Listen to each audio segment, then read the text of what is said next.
about the presenter. She is a lifelong vegetarian. Her name is Shanta and Sacharoff. Was born in the state of Gujarat. In northwest India, and spent much of her youth in her family's kitchen. She has traveled extensively throughout Europe, Asia, Mexico, and Central America, and has become acquainted with various international vegetarian cuisines. Shanta presently lives in San Francisco, where she is co-manager of Other Avenues food store and the mother of 3 children.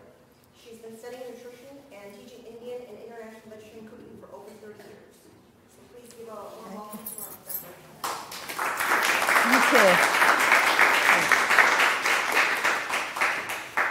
So it's an intimate group. People can move forward. That'd be really good. And I see a lot of familiar faces. I don't think my introduction was even needed. But anyways, I have been working at Other Avenues for many years now.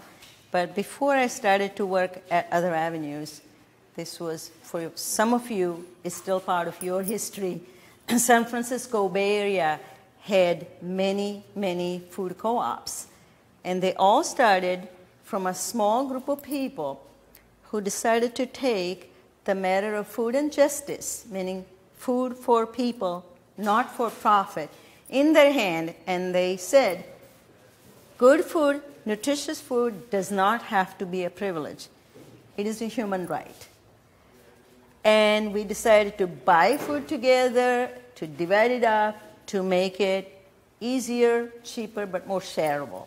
So it wasn't just about cheap food. It was more about sharing and learning from each other, as well as teaching our children that different way, a different economy, a street-based economy is possible. And the book that I wrote a long time ago, Flavors of India, actually started simultaneously when I got involved with the food conspiracy, which was the food buying clubs from which the food stores were born. And at the time, we all went to the farmers market together, and that's where I learned from a lot of people how to write recipes, because people say, oh, this is good food, write it down. So this was my first book. It's still going strong. I had a second book called Ethnic Vegetarian Kitchen, which is unfortunately out of print. That was my second book. And then, while I was working at Other Avenues, and that is my workplace for more than 30 years, I was also teaching cooking classes and collecting recipes. I also write for India Currents, which is a really good magazine for Indo-Americans. So I had so many recipes, I decided to write recipes, but also a food history book about the 70s era where a lot of the food co-ops were born. A lot of my coworkers, who I tell them about our good old times, say, why don't you write it down and make a book? So I started this project 5 years ago. And it looks like not that big a book, but it has a lot of chock full of information. Initially, I wanted it to be half history and half recipes, since I had all the recipes tested and edited. But 2 publishers who took interest in the book, they both said the same thing. Don't combine history with recipes. So I have all the recipes. Next year, I promise you, I'll have the recipe book. This year, this is what I present. Thank you. So I'm not going to talk more about what's in the book, because I know you're all going to buy them. We have many of them. And it's very affordable. And this is right before holidays, so it's gifty. If you're still looking for recipes, I still have this book also to sell. So just to pitch in. But what I'm going to tell you just in a minute or so, because I'm wearing 2 hats. I'm going to also do a food demo later. So this book was inspired by people like you. And the reason I wrote the book is there are not that many books available of that era. The only book a couple of books that have a chapter on there, one of them is called For All the People, which is a comprehensive history of labor movement, communalism, and Cooperatism, written by John Curl. This is the first book specifically written about the food conspiracy-born food stores of the 70s era. It tells you about how it was so possible at the time, how the movement grew, how the storefronts and different venues that provided us bulk food came about, and how it came down very sadly.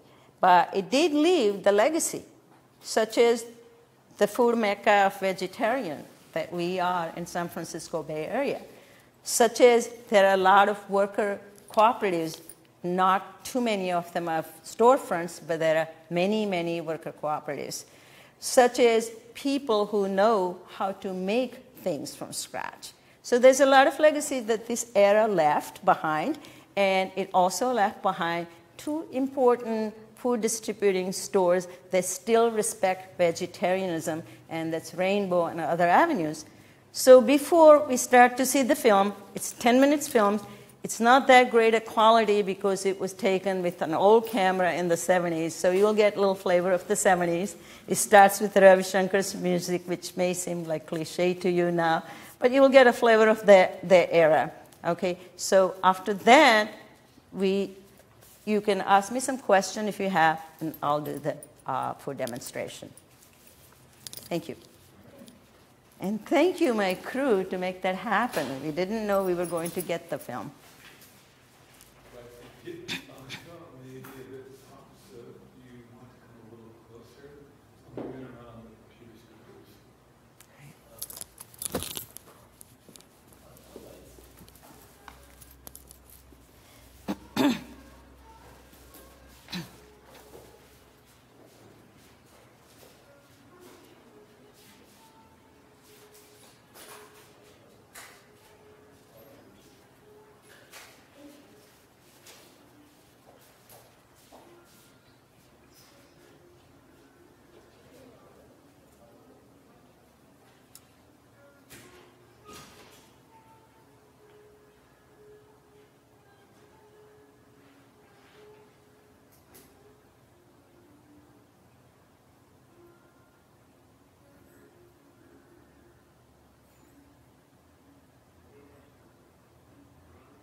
We can't make it louder.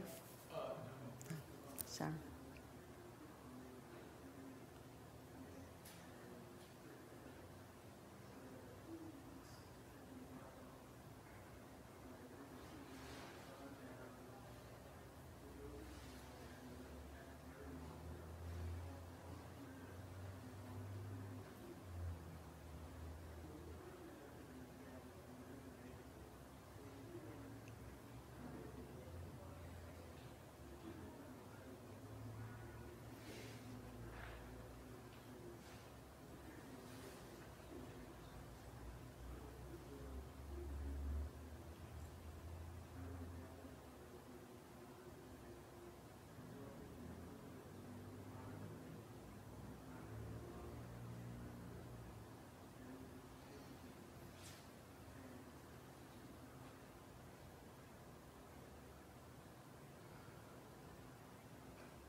Mm-hmm.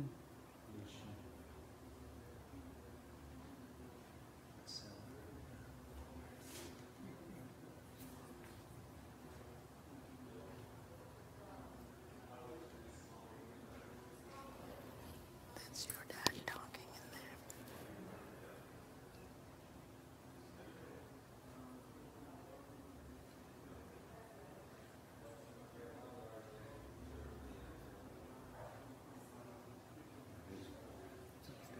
Mm-hmm.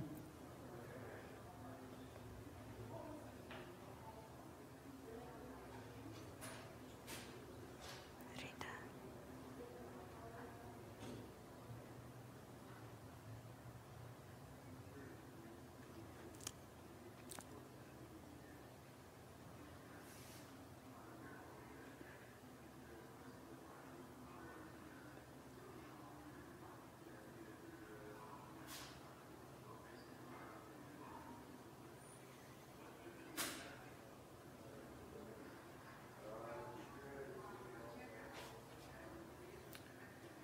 Is that the one on Haight Street?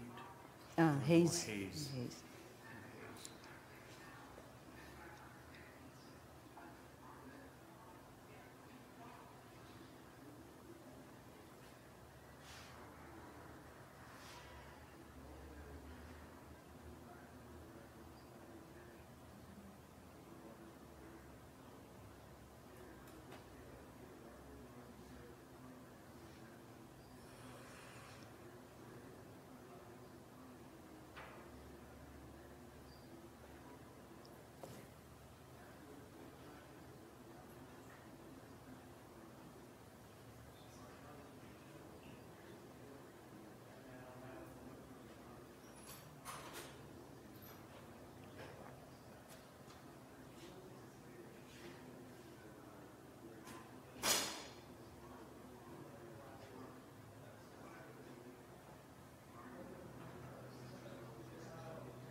That's the Allegheny Farmers Market. Mm-hmm.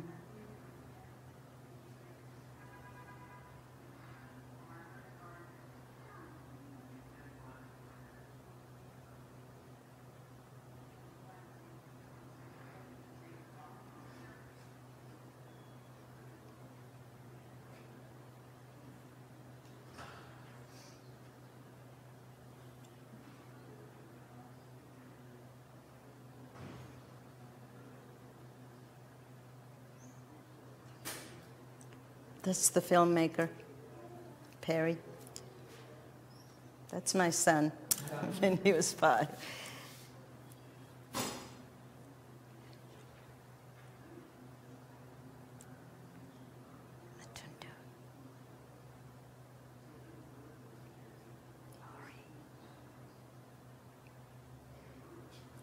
that still the stores on Hayes Street? It's a bike store now. Yeah, but this is the store on Hayes. Right.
Heartland. My revolution.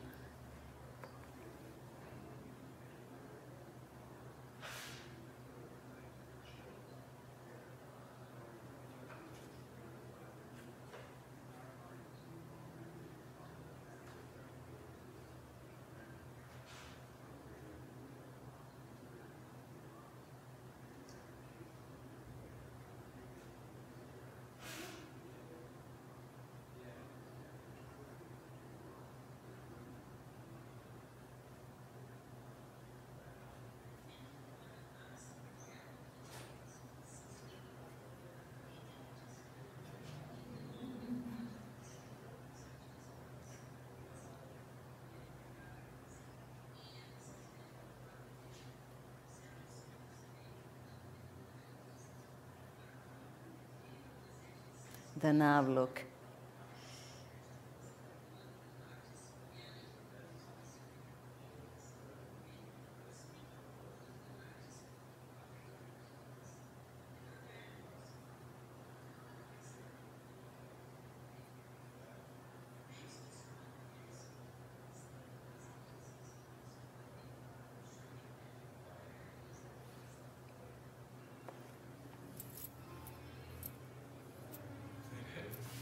Yeah, that's it.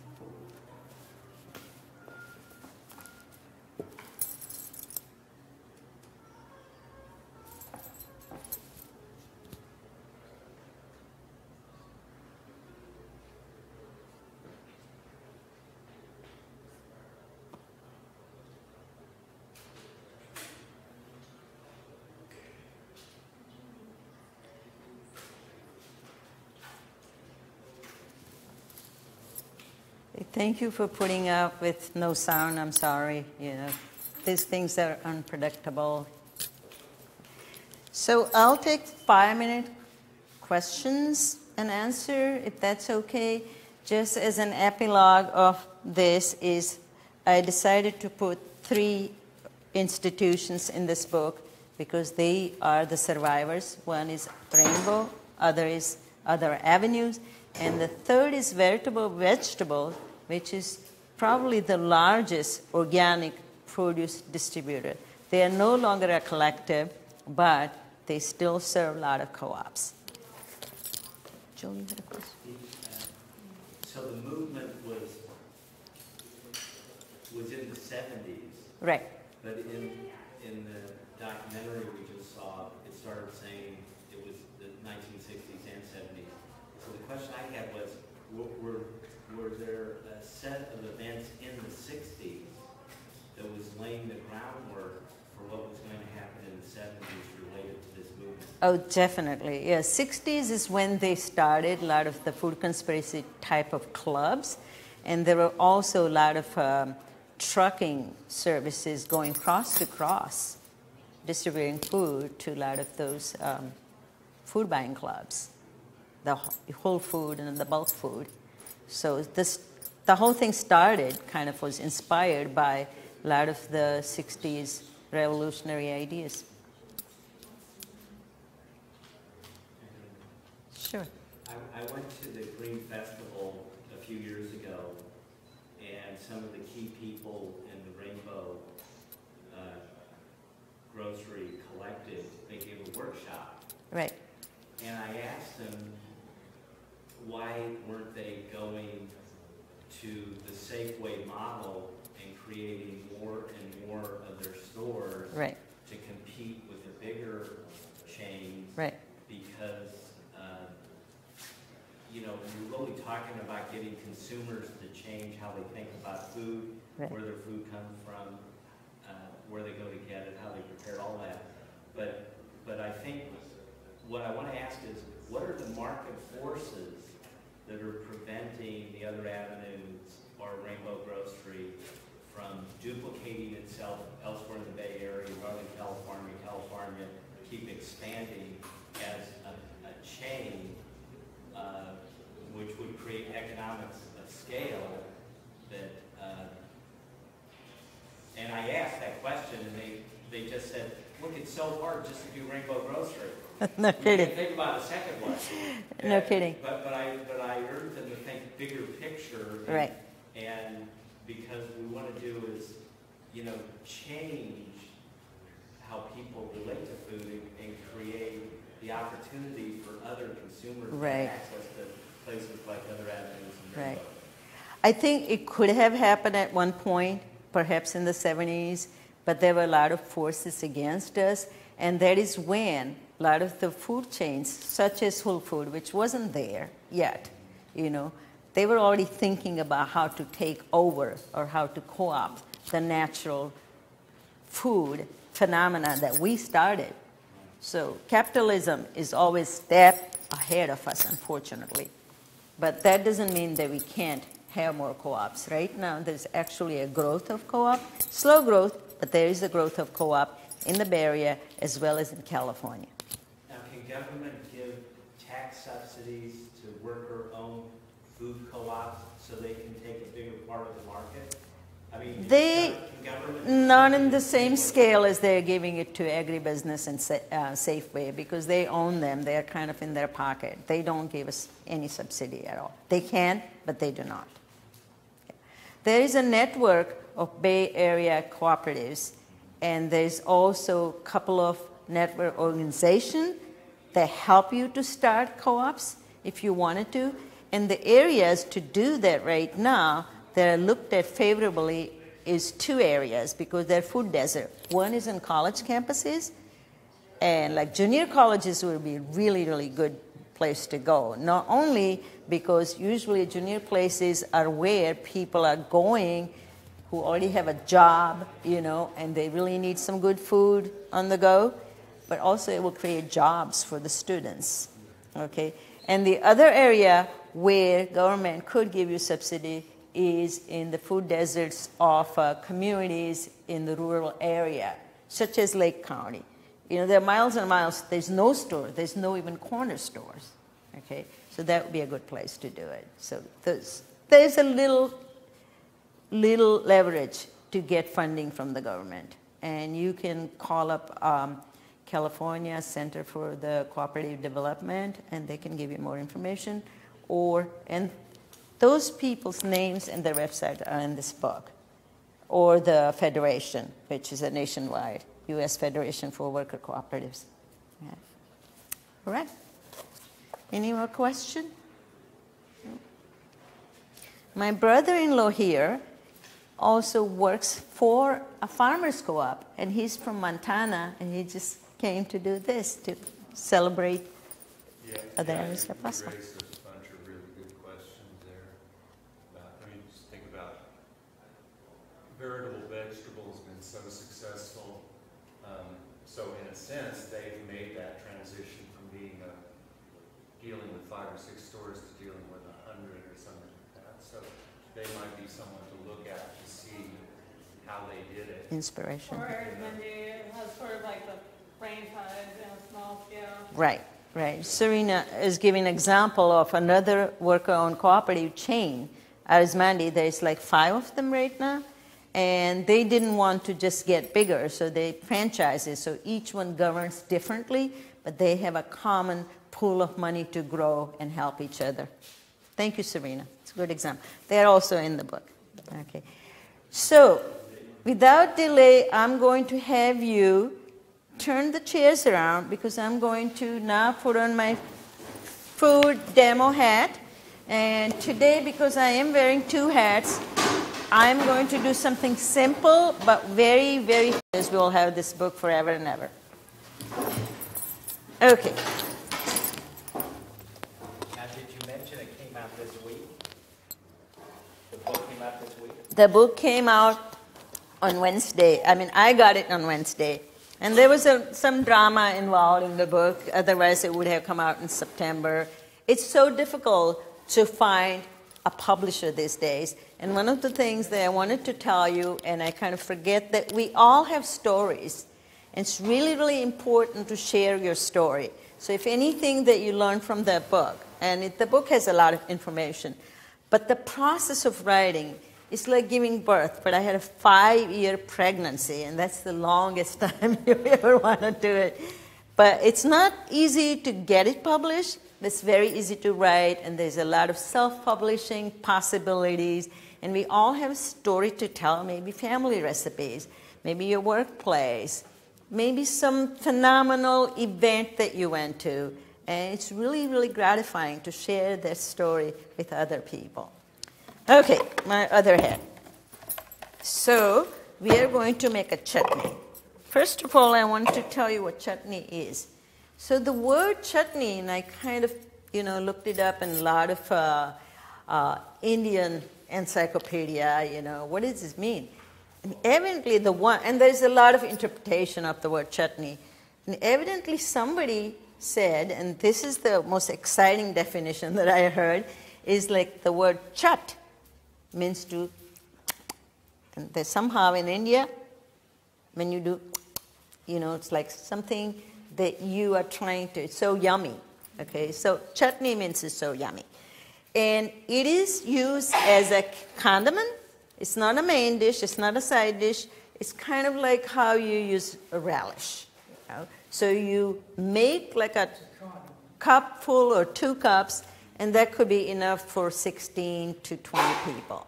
Okay, it's usually a little bit spicier than rest of the food, so it kind of gives you an accent to rest of your menu. Okay. So what we're going to do today is 2 kinds of chutneys.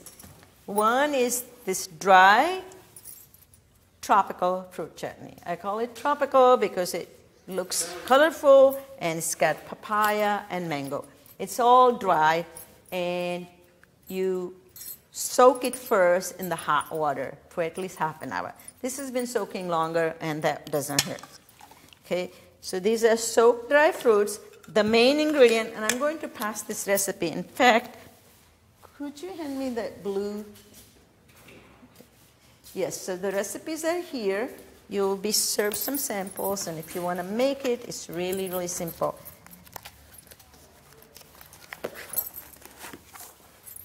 Thank you. So first you soak the dry fruits. Here they go.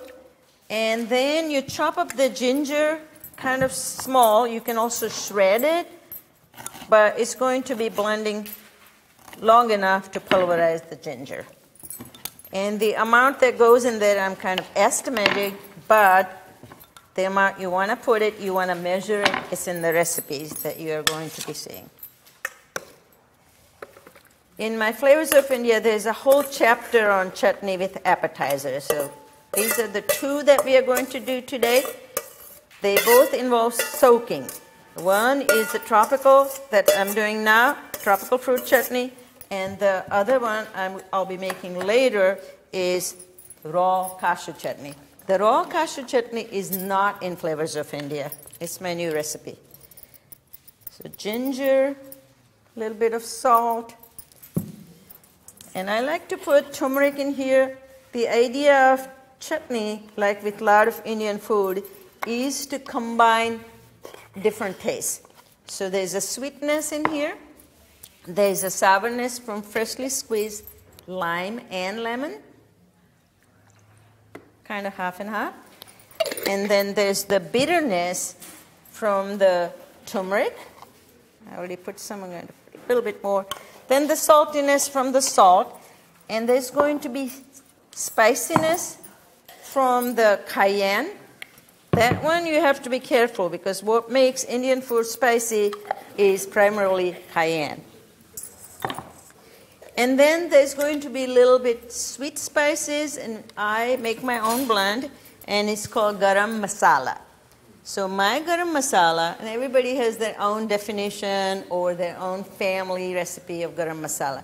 The way I was taught how to make good Garam Masala is equal part cinnamon, cloves, and cardamom. So I'm going to pass this. These guys have cinnamon.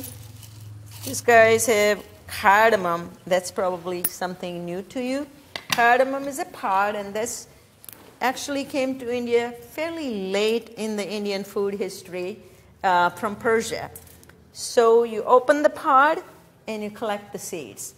But fortunately for you and me, you can even buy seeds. So you don't have to open up each pod. And the seeds work really good to make garam masala. However, what is not good that you should not buy is the powdered cardamom, because powdered cardamom does not compare with the seeds or the pods, and powdered cardamom is often made with the pods with the skin, and the skin has a nice aroma, but it doesn't have flavor, which is why you don't want to get cardamom powder, okay? So pods or seeds is what you want to buy. But I already made the garam masala home, and how you make it is you take equal part of cinnamon, cloves, cardamom, you roast them briefly just for like 2 minutes in a hot griddle, or you can put it in the oven at 250 for 10-15 minutes, and just use one coffee grinder that's reserved for spices, or mortar and pestle, you blend it. It doesn't have to be powdery, but I do have a coffee grinder that I use for spices, so it's fairly powdery. So I'm going to put maybe about half a teaspoon of that. So it's got everything. It's got sweetness, sourness, bitterness, saltiness. You got it all. And tanginess. Okay, so this is it.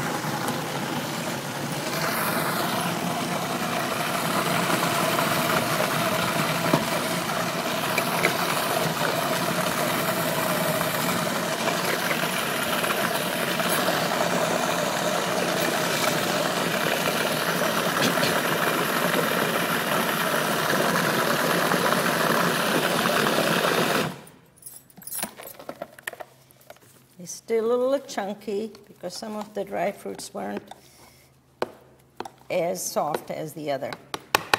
So this, you can make it either chunky and serve it like, you know, on the side of your plate with other food like vegetable curry and rice, or you can put more water in here and use it as a dip. Same thing with the cashew chutney that I'm going to make next.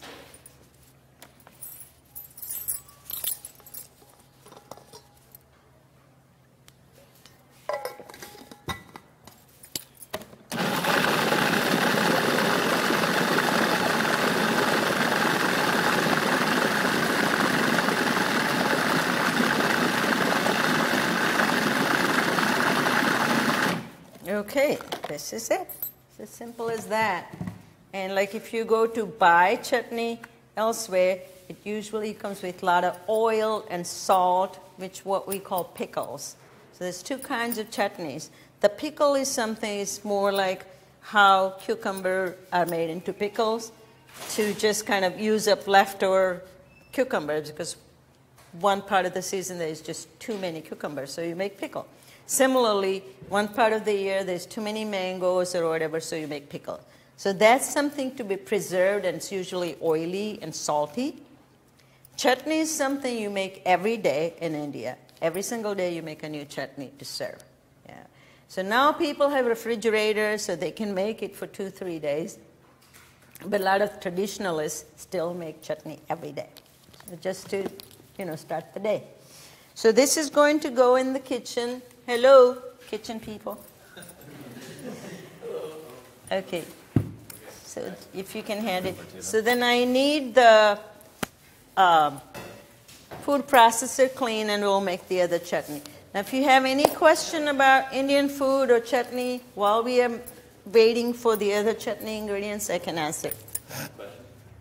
Do you ever use fresh mangoes or fresh pineapple or peaches? You could make, you know, and in that case, it will be really more like mango salsa with an Indian flavor. Yeah, you could do that. I do make that. I like it with apricot as well, peaches. Right now they're in season. Yeah, you could do the fresh one too. That'd be a totally different texture. The dry fruit one preserves better. And I find it really gifty, so, you know, just buy some mason jar and give it for holidays, and it's great. It travels better, too. Yeah? Are you using turmeric spice also? I did use the turmeric spice. Turmeric. Yes, yes. It makes the chutney, especially in this tropical, look yellower, but also gives you another yet taste. It's not listed on the recipe Oh, okay. Addition. Right. Right. I keep changing, not to get. Also a cardamom. Yeah. The garam masala is not in there either. Okay. Add it or leave it. What dry fruit did you use for this? For this one, yeah, I keep changing that too, depending on what's around. So the main ingredient in this one was sultana, or the yellow raisin. And then I had mangoes and pineapple and papaya. Oh, and Yeah, so it was half raisin and the other half was the mixture of mango, papaya, and pineapple. Okay, so this is my new creation that's not in Flavors of India. And these are the cashews that had been soaked. And we have some more ginger. This is going to be more like a herby chutney because it's got cilantro, more lemon juice, and I'm going to put some jalapeno.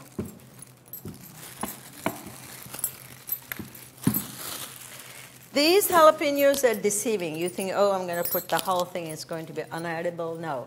Some reason, in this season, they came out really big, and they're not that spicy. But one way to cure a jalapeno, you just cut around it like so. Cure it meaning not making spicy. It will have the flavor without the spice. And since I know a lot of people don't like it hot, I like to show them. So this one you throw away, this one you use. So just cut around it.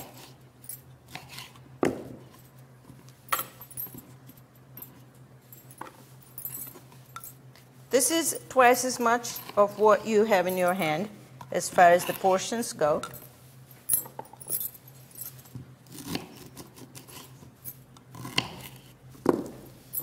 So I'm going to grind up these things first, and then I'll put the cashews.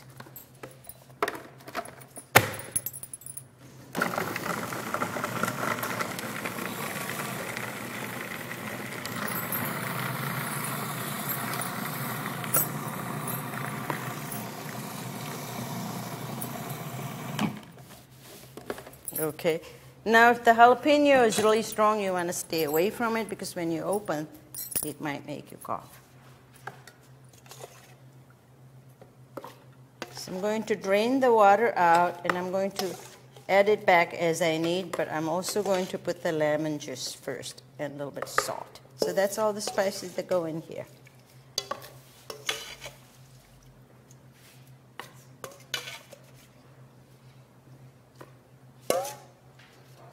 These two, you can make it really, really thin and use it as a dipping sauce for your appetizers, or make it really thick and use it as a sandwich filler. It makes a really good vegan sandwich. Add some sprouts to it, too.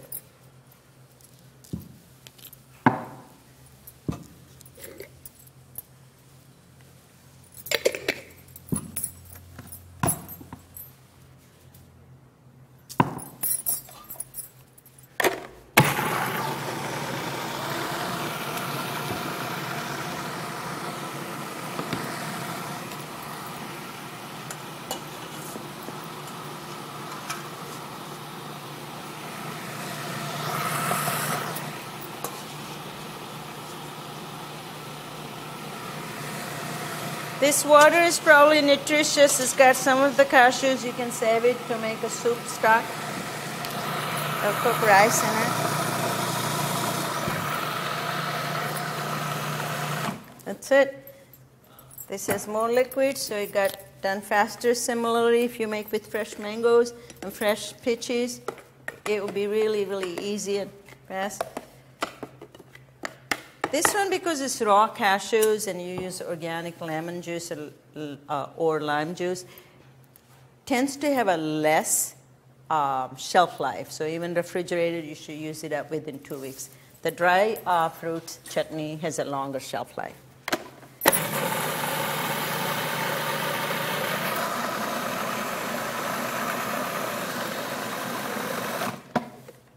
Okay, voila, it is done. Any more questions? This is what you're going to get in the sampling.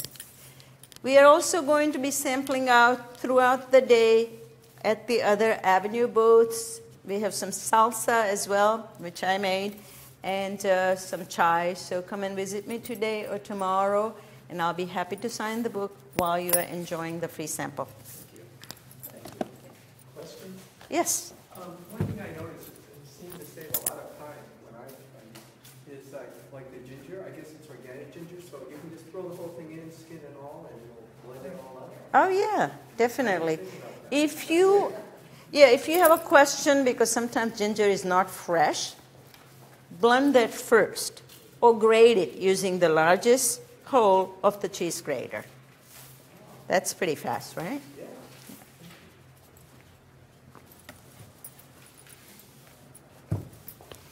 Okay, so I will be now wearing my writer hat, and I'll sign the book for you. Okay.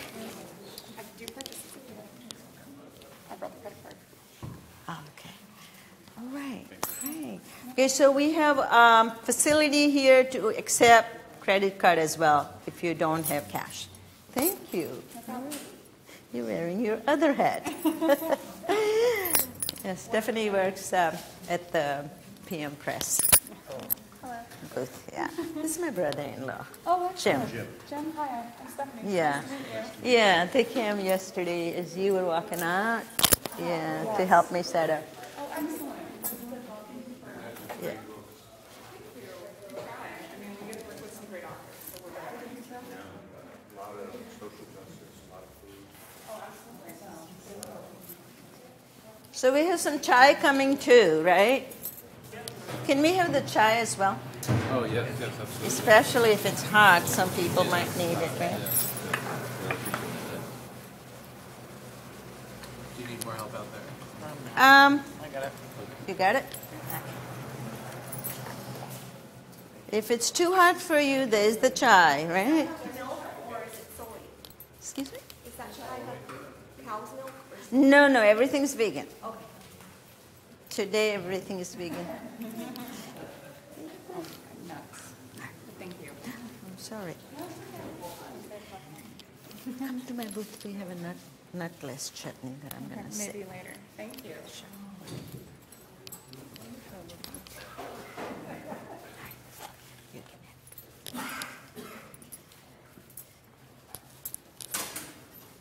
Looks like you need a second. I think I'm going to take it to the booth unless they want to do it. Let me ask my staff, okay? Because we do have time. Yes, sir.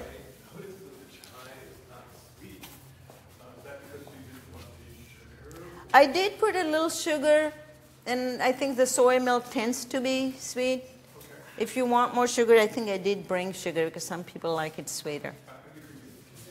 Yeah. Yeah, a lot of vegan people have like a less desire for sugar, but I did put a little sugar. Most chai is oversweetened, especially the commercial chai. Yeah, I can't even let them in. Everything smells really good. All right. I'm going to come around to see how our tropical chutney tastes like, if it needs any adjusting, and then we can sample it out. Since we have a small crowd, you can have a second sample, okay? Thank you. I have one more question. Do you like to use that combination of lemon and lime juice versus lemon juice, just a different taste? I just didn't have enough lemon, and I didn't have enough lime, so I combined. But I do prefer lime, actually, in Indian cooking. Really? Versus, yeah. We have a fruit in India, we call it nimu. It's kind of like combination of the two, but it's more like a lime. Yeah. So I prefer a lime over